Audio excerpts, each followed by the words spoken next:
बिस्मिल्लाहिर्रहमानिर्रहीम। अस्सलाम वालेकुम। रब्बि ज़िदनी इल्मा। Introduction to business. और ये हमारा कोर्स बीकॉम के लिए, बीबीए के लिए, एमबीए के लिए और जॉब्स के लिए इक्वली इम्पॉर्टेंट है। और आप कंप्लीट कोर्स को एक्सेस कर सकते हैं हार्वर्ड एकेडमी से।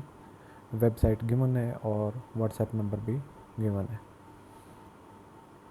डियर स्टूडेंट्स, आज हम फैक्टर्स ऑफ प्रोडक्शन पढ़ेंगे।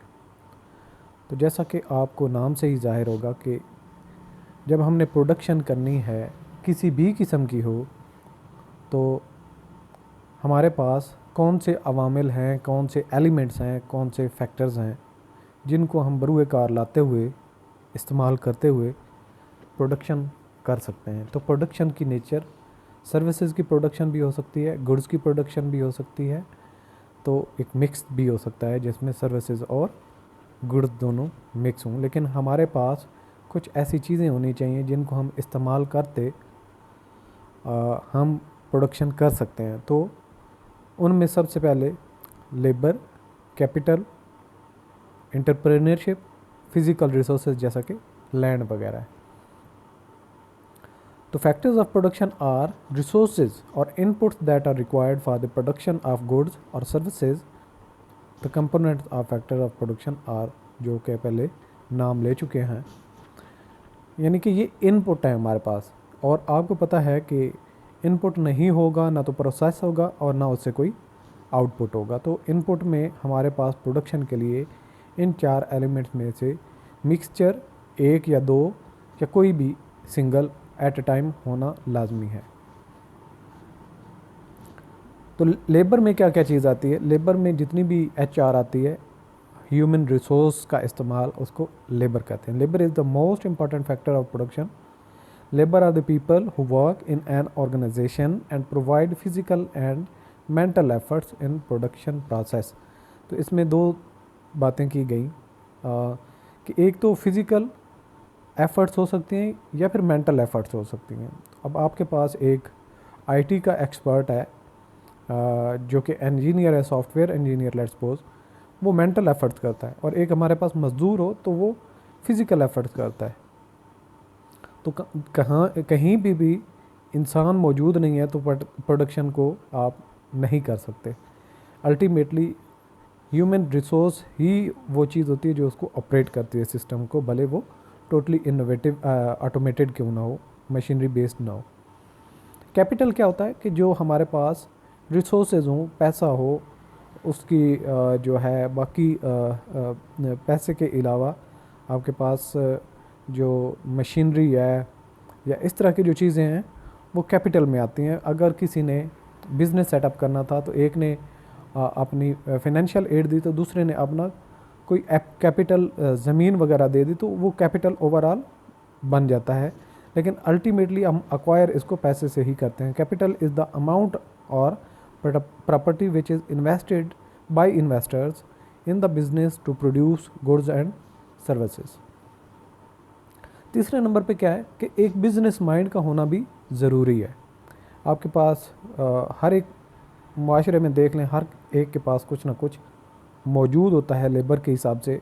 अगर कोई और नहीं है तो एक खुद वो होगा, उसकी फैमिली होगी, उसके दोस्त होंगे, उसके दोस्त इसमें इंक्लूड ना भी करें आप, उसके जो है जो बच्चे हैं वो भी होंगे एक, अगर फैमिली है तो उनमें क्या है, लेबर तो है उनके पास, उनके घर में जमा पूंजी भी होगी।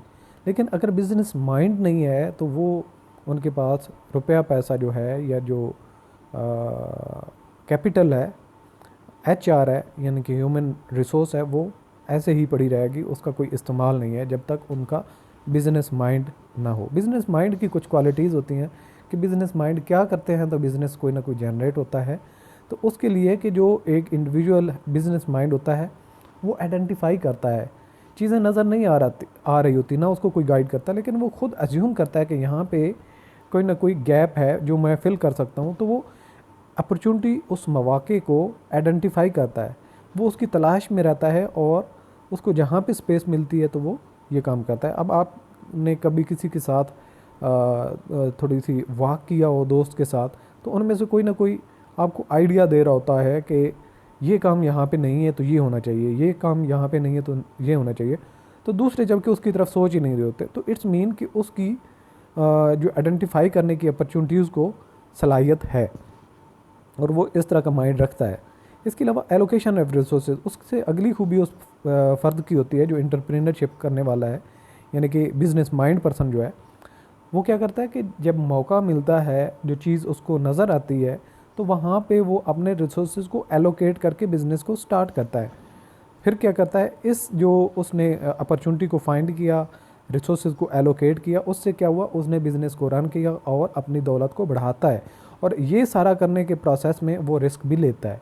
तो ये सारे के सारे एलिमेंट है कि एक अपॉर्चुनिटी को आइडेंटिफाई करना, रिसोर्स को एलोकेट करना, रिस्क लेना और उससे जो है वो दौलत को बढ़ाना, ये उसके एलिमेंट्स होते हैं। फिज़िकल रिसोर्सेज में आते हैं जो ज़मीन वगैरह होती है। Physical resources include land, natural resources, building, vehicle and machinery that are used in the production process. तो ये जितनी चीज़ें फिज़िकल रिसोर्सेज जो हमें नज़र आ रहे होंगे, ज़मीन के अलावा बाकी जो हैं, ज़मीन इसमें शामिल है, कैपिटल के अलावा, जो कि कैपिटल रुपया पैसा है, और उसके अलावा जितनी जो चीज़ें फ़िज़िकली हमारे पास मौजूद होंगी वो होंगी फ़िज़िकल रिसोर्सेज में। तो सम टाइम इसको लैंड, लेबर, कैपिटल और इंटरप्रेन्योरशिप भी कहते हैं, यानी कि फ़िज़िकल रिसोर्सेज की जगह सिर्फ लैंड भी ले लेता है। लेकिन अगर इसको थोड़ा सा वाइडर स्कोप में देखें तो ये लैंड भी इंक्लूड होता है, नेचुरल रिसोर्सेज भी, बिल्डिंग, व्हीकल, ये सारी चीज़ें होती हैं। तो ये ऐसी जो 4 फैक्टर्स ऑफ प्रोडक्शन आपके हर जगह पे आपको आइडियाज़ को जनरेट करने में, एक्सप्लेन करने में आपके काम आएगा। तो ये आपको याद रखना चाहिए।